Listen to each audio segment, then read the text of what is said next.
Hey guys, subscribe for daily content, and if you're shopping for gear, make sure you check out the description for the newest items at some of the very best online retailers. There's also links for some of the items that I personally recommend. Thanks! What's going on YouTube? Metal Complex here, and today I've got another short little unboxing video to show with you guys. We have another Bladebinge exclusive. This will be a dark mode exclusive. It is either, depending on when you're watching this video, it's either available right now or it will be very soon. I will have it linked down in the description so that you guys can check it out. It does help my channel when you use those links, but that's entirely up to you. Make sure your notifications are turned on for the Metal Complex YouTube channel. All right, so I have some of the dark mode stuff from Bladebinge is like some of my favorite acquisitions of 2026. Others, I'm like, it's fine. I do like Divo knives. I think they have a ton of models that I really, really like. Like some, I mean, they have some incredible EDC profile stuff. And then they have some stuff, again, that I'm kind of like, it's not so much for me. I looked the price up on this because I was curious. I should have looked at the actual release. I mean, it'll be, the link in the description will take you where you want to go. Not a review today, just an unboxing. Divo microfiber cloth. Okay, so it's not, this isn't nearly as small as I thought it was going to be. Okay. It is on the more compact side, but it's not a tiny knife. This is all titanium. This is titanium. We have the beautiful carbon fiber. And then we have a, oh, it's a satin DLC blade. Okay, there's some surprises here. Hold on. So we have a hollow ground satin DLC blade. Very specifically, they say, and this is OEM'd by Kunwu, S90V, and on the listing it says the HRC range is 60 to 62, which is a bump up from what I consider to be the lowest acceptable HRC range for S90V, which is 59 to 61. S90V is not like M390, where in my opinion it needs to be 60 plus in order to really make the best use of it. I think S90V does all right. It kind of, well, all right, acceptable at 59, but really, 60 to 61 better. 60 to 62 I think is really spectacular. You're going to get some exceptional edge retention out of S90V at that range. So we do have very subtle contouring here. There's a decent amount of titanium. I think titanium pivot collars. Hollow ground satin DLC S90V is very, very nice. I think this is a good looking knife. The one thing, because I looked at the price and it said $250, and I said, all right, as long as it's got a titanium lock bar. Unfortunately, it's not. It's a steel lock bar. Now, functionally, what does that mean? Nothing. It'll function perfectly fine. You want a steel on steel. That's what you want. Steel on steel contact. For the crowd of people who this is going to appeal to, that price probably would have been a lot easier to swallow if the lock bar was titanium with a lock bar insert. Functionally, zero difference.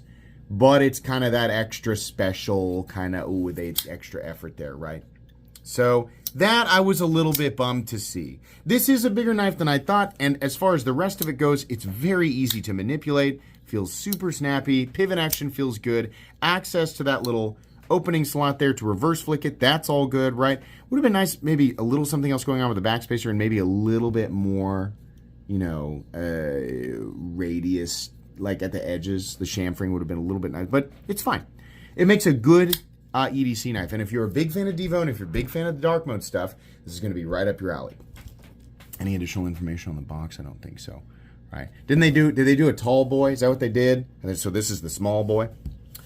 Yeah, it's a nice knife. It's a cool knife. I think that a lot of people are going to look. Oh, it's got double jimping zones too. A lot of people are going to look at that price tag and go, that one's a little bit high. That one's just a little bit high for me.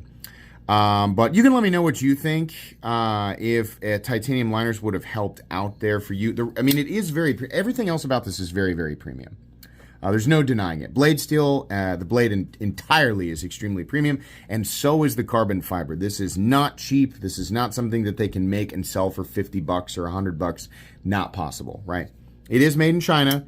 And I know Kubi has done nested titanium liner locks before, so I'm not sure why we skipped on that. Maybe just because the price would have been beefed up that much more. I do appreciate how they nested it into the carbon fiber. This other side, does it have...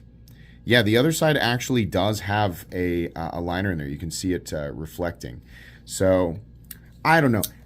That would have been... If that's what it was, if it had a titanium nested liner and it had a titanium lock bar with a steel lock bar insert, I would have said, okay, that price makes perfect sense to me.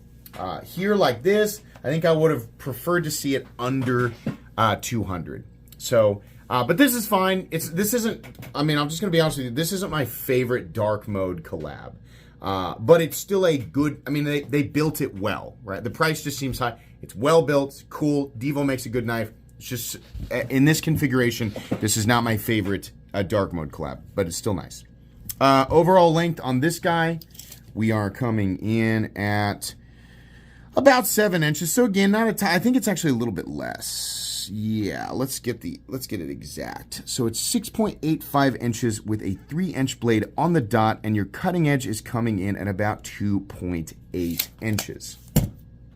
Very easily pocketable size. Pocket clip. Let me get that little thing out of there. Did it go? Is it gone? It is. Oh, it's right there. But the pocket clip looks good. Very simple. T8 pocket clip screw. And it looks like it can be mounted on the other side. It also looks like you can put a wire clip in there, but I don't think it comes with a wire clip. So maybe another Divo wire clip is something that you can add in there. I'm getting rid of a notification on my phone there. Sorry about that. But yeah, okay. I'm sure that it will be an excellent slicer. Very utility style Wharncliffe. Nice and draw cutty. There's a little bit of a tip there still. It is quite thin at the edge. Where is the stop pin? Is it internal? Oh yeah, it's right there and then tucked underneath. This is where, so there's a lot of ways to do this, but the stop pin location thing is one of those deals where we really need to get that kind of worked out.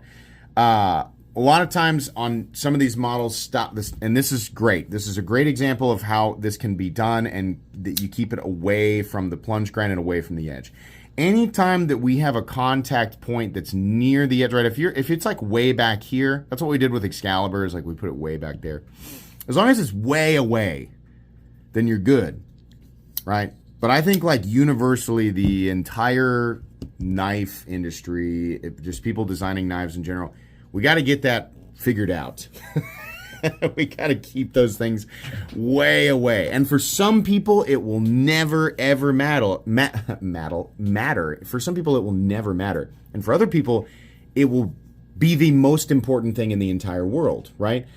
So even if for those people, let's say that the number of people that it will dramatically affect is 10%, which I think it's much more than that. But let's say it's only 10%. That's still 10%.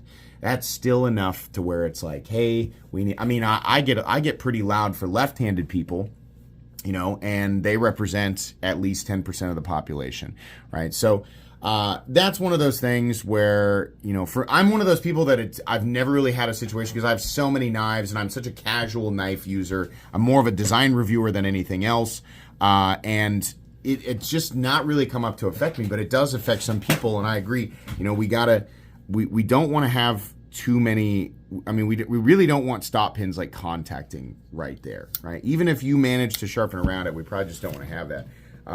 But there's a lot of different ways to do that, and I'm hoping that companies moving forward will just find better ways to position your closed, you know, the closed position stop pin for sure. But this is nice to see it done like this. That's going to be it for me today, guys. You might see a full review on this one down the line, or maybe not. But either way, this will end up being a giveaway item on one of my live streams, usually Friday evenings at 8:30 p.m. Central Standard Time.